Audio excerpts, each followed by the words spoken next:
Ganevo atau Games of the New Emerging Forces adalah ajang olahraga tandingan Olimpiade ciptaan mantan Presiden Indonesia Soekarno pada 10 November 1963. Olahraga idealnya harus netral dari politik, namun pada kenyataannya olahraga seringkali digunakan sebagai alat politik.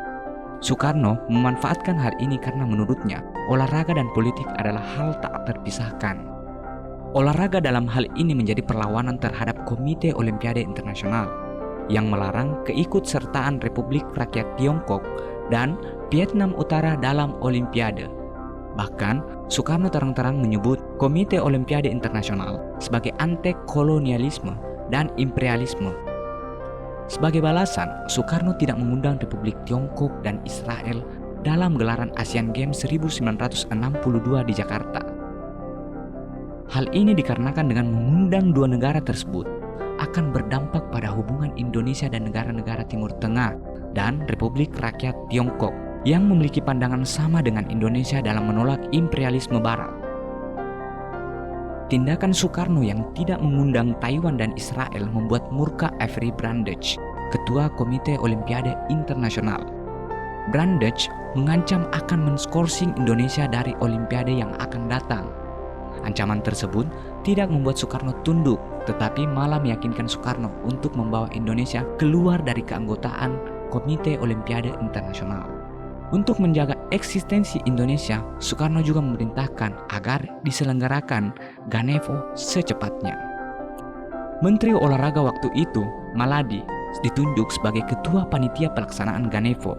11 negara diundang untuk menghadiri konferensi persiapan Ganevo yang diadakan di Jakarta pada 27 sampai 29 April 1962. 11 negara tersebut adalah Kamboja, Republik Rakyat Tiongkok, Guinea, Irak, Pakistan, Mali, Vietnam Utara, Republik Arab Bersatu, Uni Soviet, Ceylon, dan Yugoslavia.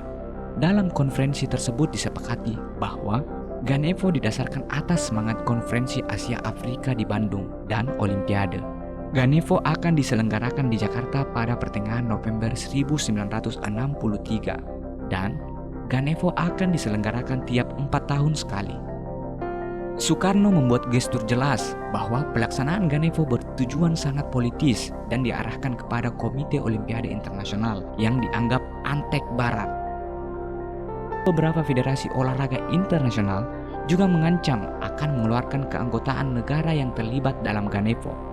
Meski demikian, ancaman tersebut tidak menyurutkan negara-negara untuk ikut serta dalam Ganevo. Pelaksanaan Ganevo. Ganevo dilaksanakan pada tanggal 10 hingga 22 November 1963 yang diikuti oleh 51 negara peserta dari Asia, Afrika, Eropa, dan Amerika Latin. Prosesi pembukaan dilakukan oleh Soekarno di depan 100.000 orang penonton yang memadati Stadion Utama Gelora Bung Karno saat itu. Arti penting Ganevo bagi Indonesia dan Soekarno. Bagi Soekarno, kesuksesan Ganevo turut menyukseskan tujuannya dalam membangun bangsa yang revolusioner melalui olahraga dan diplomasi.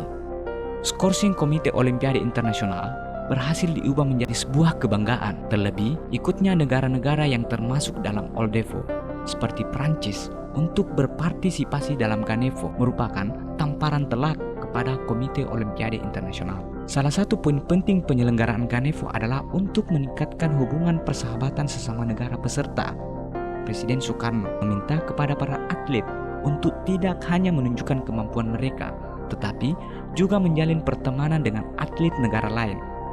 Atas desakan negara-negara Timur Tengah dan Jepang, Komite Olimpiade Internasional kemudian mencabut skorsing Indonesia sehingga Indonesia bisa berpartisipasi dalam Olimpiade Tokyo 1964.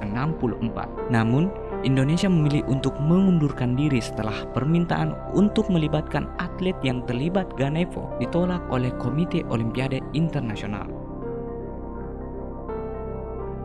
Suksesnya penyelenggaraan Ganevo merupakan bentuk keseriusan Soekarno untuk menjadikan Indonesia sebagai pelopor negara dunia ketiga. Selain itu, kesuksesan Ganevo juga menunjukkan bahwa Indonesia sebagai negara yang belum lama berdiri pun bisa menggebrak kekuatan yang lebih mapan dan kuat. Meski dikritik tidak kompetitif, namun Soekarno tidak ambil pusing karena telah menunjukkan sikap politisnya bahwa Indonesia akan selalu berpegang pada semangat anti-imperialisme dan kolonialisme.